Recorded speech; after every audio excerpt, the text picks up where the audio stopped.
फटाक खबरें सिर्फ 30 सेकंड में डाउनलोड कीजिए तक ऐप। डॉक्टर्स के एक समूह ने हड़ताल का ऐलान करके कोरोना के खिलाफ लड़ाई में बाधा डालने की कोशिश की है। इसलिए हमने एस्मा लगा दिया है, जिसके तहत 6 महीने तक कोई भी हड़ताल पर नहीं जा सकता, नौकरी से एब्सेंट नहीं हो सकता। देखिए, केजरीवाल जी की तो आदत बन गई कि वो हमेशा अपनी कमियों को दूसरों पर थोपते हैं।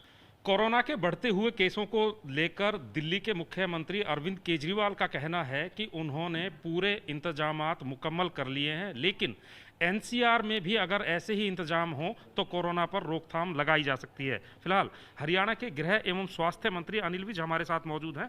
विज साहब, केजरीवाल साहब के इस बयान को आप किस तरीके से लेते हैं? देखिए, केजरीवाल जी की तो आदत बन गई कि वो हमेशा अपनी कमियों को दूसरों पर थोपते हैं। हमको क्या करना है हम अच्छी प्रकार से जानते हैं। क्या क्या पाबंदियां लगानी है हम लगा रहे हैं। हमने आज भी अपने प्रदेश में रैलियों पर, धरनों पर, जुलूसों पर, एकत्रीकरण पर हमने प्रतिबंध लगाया है। जैसे जैसे आवश्यकता आ रही है और जिस जिस जिले में आ रही है, हम सारी प्रदेश में नहीं लगा रहे हैं, जिस जिस जिले में आ रही है हम वैसे वैसे कर रहे हैं। केजरीवाल साहब ये भी कह रहे हैं कि अगर वो दिल्ली में पाबंदी लगा देते हैं लेकिन एनसीआर में वो पाबंदियां नहीं लगती हैं तो उसके फिर कोई मायने नहीं रह जाते। नहीं, उसके लिए केजरीवाल जी सोचे ना, ये इस प्रकार के बयान देने की बजाय और ये समय एक दूसरे के ऊपर दोषारोपण करने का नहीं है।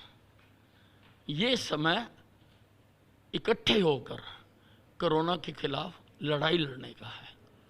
और केजरीवाल जी पिछली लहर में भी ऑक्सीजन के लिए भी इन्होंने जो जो तमाशा किया सारे देश ने देखा, और बाद में पता लगा कि जितनी चाहिए थी उससे कितनी ज़्यादा इकट्ठी कर ली इन्होंने।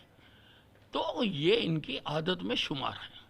हरियाणा में फिलहाल कोरोना की क्या स्थिति है और क्या क्या कदम आपने उठाए हैं रैली जलसे के अलावा? नहीं, हमने नाइट कर्फ्यू लगाया हुआ है। हमने 19 जिलों में 22 में से हमने जो मार्केट है वो 6 बजे के बाद बंद की हुई है। हमने जिसकी दोनों वैक्सीन नहीं लगी हुई है उसको किसी भी संस्थान में जाने पर रोक लगा रखा है। स्वास्थ्य कर्मियों की एक स्ट्राइक चल रही थी, उसको लेकर सर? नहीं, डॉक्टर्स के एक समूह ने हड़ताल का ऐलान करके कोरोना के खिलाफ लड़ाई में बाधा डालने की कोशिश की है। इसलिए हमने एस्मा लगा दिया है, जिसके तहत 6 महीने तक कोई भी हड़ताल पर नहीं जा सकता, नौकरी से एब्सेंट नहीं हो सकता। शुक्रिया सर। तो हरियाणा के गृह एवं स्वास्थ्य मंत्री कह रहे हैं कि केजरीवाल को उन्हें सीख देने की जरूरत नहीं है। फिलहाल हरियाणा में एस्मा लगा दिया गया है और इसके अलावा जितने भी इंतजामात हैं वो पुख्ता कर लिए गए हैं। कैमरामैन दिलीप साहू के साथ सत्येंद्र चौहान, चंडीगढ़।